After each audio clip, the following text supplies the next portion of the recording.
آج 10 ربیع الاول اتوار کے دن نبی کریم صلی اللہ علیہ وسلم کا بتایا ہوا یہ خاص وظیفہ پڑھ لو۔ لوگ آپ سے آپ کی کامیابی کا راز پوچھنے گھر تک آئیں گے۔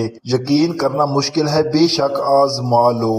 بسم اللہ الرحمن الرحیم۔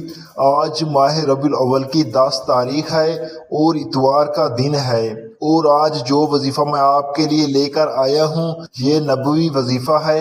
آپ نے اس وظیفے کو کسی صورت نہیں چھوڑنا۔ یہ وظیفہ اتنا چھوٹا ہے کہ پڑھنے میں صرف 1 منٹ لگے گا، اور فائدے اتنے زیادہ ہیں کہ تقدیر ہمیشہ کے لیے بدل جائے گی۔ جیسا کہ آپ سب جانتے ہیں کہ یہ مہینہ کملی والے آقا کا مہینہ ہے۔ یہ مہینہ نبی کریم صلی اللہ علیہ وسلم کی ولادت کا مہینہ ہے، اور یہ مہینہ آقا دو عالم سے محبت کرنے والوں کا مہینہ ہے۔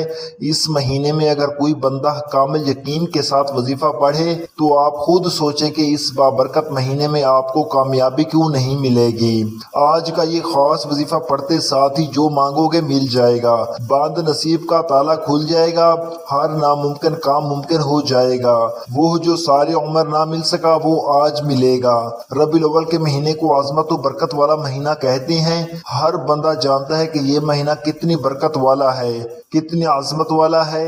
اگر آپ اس مہینے کی برکتوں سے، عظمتوں سے، رحمتوں سے جھولیاں بھرنا چاہتی ہیں تو پھر اس خاص عمل، اس خاص وظیفے کو میرے بتائے گئے طریقے سے 12 ربیع الاول کی 10 تاریخ اور دوسرے اتوار کے دن بالخصوص آپ نے پڑھنا ہے۔ یہ مہینہ اپنی رحمتوں، برکتوں اور عظمتوں کے ساتھ جاری و ساری ہے۔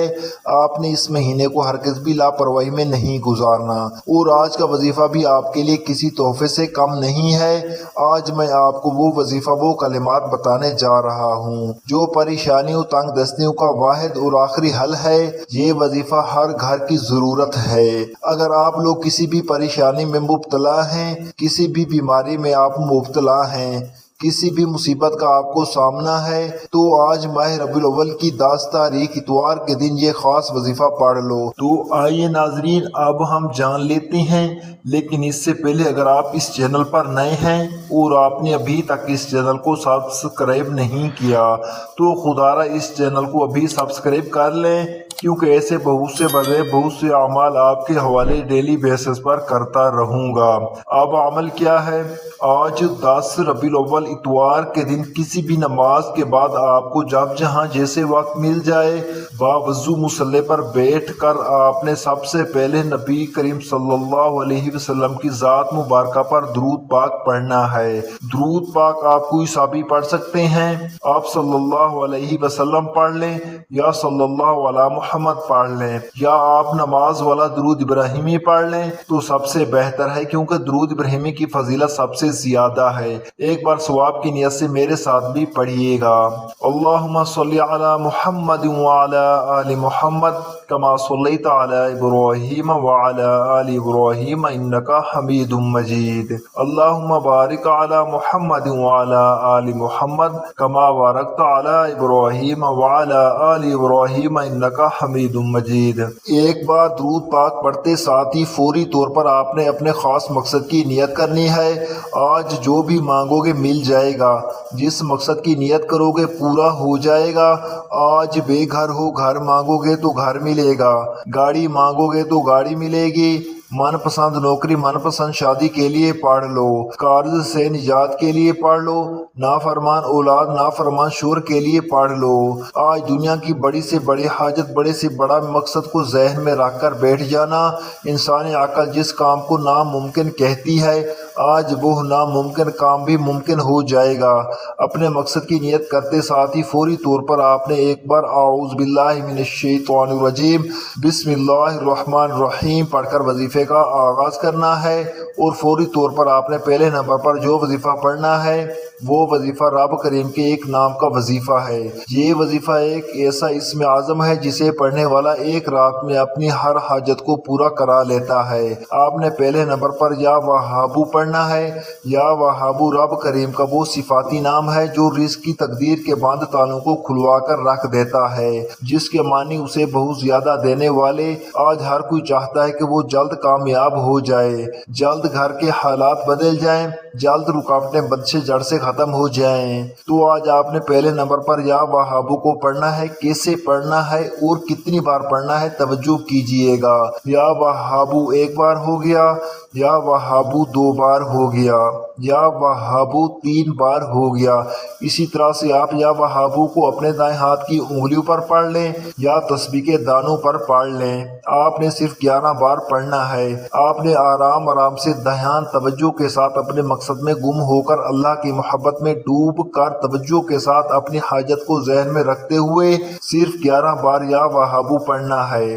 11 بار یا وہابو کو بتائے گئے طریقے سے پڑھتے ساتھ ہی فوری طور پر آپ نے دوسرے نمبر پر جو وظیفہ پڑھنا ہے، آپ نے دوسرے نمبر پر سورۃ فاتح کو پڑھنا ہے۔ یہ قرآنی سورت ہر کسی کو زبانی یاد ہے۔ یہ قرآنی سورت وہ ہے کہ اگر اس سورت مبارکہ کو نماز کے اندر نہ پڑھا جائے تو نماز نہیں ہوتی۔ یہ سورت نماز کا سب سے خاص حصہ ہے۔ رب کعبہ کو اس سورت سے اتنی محبت ہے کہ اپنی کتاب قرآن مجید کا آغاز سورت فاتحہ سے ہی کیا ہے۔ رب کعبہ کو سورت فاتحہ سے اتنی محبت ہے کہ نماز کی ہر رکعت میں سورت فاتحہ کو لازمی قرار دیا۔ سورت فاتحہ کا ایک ایک لفظ رب کی عظمت کو بیان کرتا ہے۔ الحمدللہ رب العالمین اس آیت میں اللہ کا شکر ہے، اور جب کوئی بندہ رب کا شکر ادا کرتا ہے تو اللہ اس بندے سے راضی ہو جاتا ہے، اور جس بندے سے اللہ راضی ہو جائے پھر اس کی دنیا بھی آسان ہو جاتی ہے اور آخرت بھی آسان ہو جاتی ہے۔ سورت فاتحہ کی تلاوت سماعت فرما لیں۔ بسم اللہ الرحمن الرحیم، الحمدللہ رب العالمین الرحمن الرحیم مالک یوم الدین، ایاک نعبد و ایاک نستعین، اہدنا الصراط المستقیم، صراط الذین انعمت علیہم غیر المغضوب علیہم ولا الضالین، آمین۔ آپ نے سورت فاتحہ کو صرف 3 بار پڑھنا ہے۔ جب آپ 3 بار سورت فاتحہ پڑھ لیں، اب آپ نے تیسرے نمبر پر کیا پڑھنا ہے؟ اب آپ نے تیسرے نمبر پر جو وظیفہ پڑھنا ہے یہ ایک قرآنی آیت کا وظیفہ ہے۔ یہ آیت رب کریم کی لاڈلی آیت ہے۔ یہ آیت پڑھنے والا رب کا لاڈلا بن جاتا ہے۔ جب کوئی بندہ رب کا لاڈلا بن جاتا ہے پھر اس کے منہ سے نکلی ہر بات پوری ہو جاتی ہے۔ آپ نے صرف ایک قرآنی آیت کو پڑھنا ہے، اور یہ کون سی آیت ہے؟ آپ نے حسبنا اللہ و نعم الوکیل کو پڑھنا ہے۔ کیسے پڑھنا ہے اور کتنی بار پڑھنا ہے توجہ کیجئے گا۔ حسبنا اللہ و نعم الوکیل ایک بار ہو گیا، حسبنا اللہ و نعم الوکیل 2 بار ہو گیا، حسبنا اللہ و نعم الوکیل 3 بار ہو گیا۔ اسی طرح سے آپ اس قرآنی آیت کو ہاتھ کی انگلیوں پر پڑھ لیں یا تسبیح کے دانوں پر پڑھ لیں۔ آپ نے صرف 11 بار پڑھنا ہے۔ 11 بار یہ قرآنی آیت پڑھتے دوران رب کریم سے جو مانگ سکتے ہو مانگ لیں۔ آج آپ کی تمام حاجات پوری ہونے والی ہیں۔ بڑا مقدر والا ہے، بڑا خوش قسمت ہے وہ بندہ جس کی آج رب کریم توفیق دے گا کہ وہ ماہ ربیع الاول کی 10 تاریخ اتوار کے دن یہ وظیفہ پڑھ لے۔ یہ تینوں اعمال بتائے گئے طریقے اور ترتیب سے پڑھتے ساتھ ہی آپ نے آخر میں اتنا ہی درود پاک لازمی پڑھنا ہے جتنا آپ نے عمل کی شروع میں پڑھا تھا۔ اب آپ کا عمل مکمل ہو گیا۔ اب آپ نے اپنے گناہوں کی سچی توبہ کرنی ہے۔ سچی توبہ کرنے کے بہت سارے طریقے ہیں۔ اگر آپ خود کو کامیابی کی طرف دیکھنا چاہتی ہیں تو آنکھیں بند کر کے پہلے 70 بار استغفر اللہ پڑھیں۔ جتنا زیادہ استغفار کریں گی اللہ پاک اتنا ہی زیادہ آپ کے قریب ہوتے چلے جائیں گے۔ اللہ پاک ہمیں سمجھنے کی توفیق عطا فرمائے، آمین۔ دعا ہے کہ اللہ پاک میرا سنانا اور آپ کا سننا اپنی پاک بارگاہ الہی میں قبول و منظور فرمائے۔ دوران گفتگو کوئی غلطی کوتاہی ہو گئی ہو اللہ پاک اپنے فضل سے، اپنے کرم سے، اپنی اذن سے معاف فرمائے، آمین۔ ناظرین، اپنے رزق میں برکت اور وسعت کے لیے اللہ تعالیٰ کے 99 ناموں میں سے کوئی ایک نام کمنٹ میں ضرور لکھیں۔ جزاک اللہ خیرہ۔ اللہ تعالیٰ ہم سب کا حامی و ناصر ہو، آمین۔ السلام علیکم ورحمۃ اللہ وبرکاتہ۔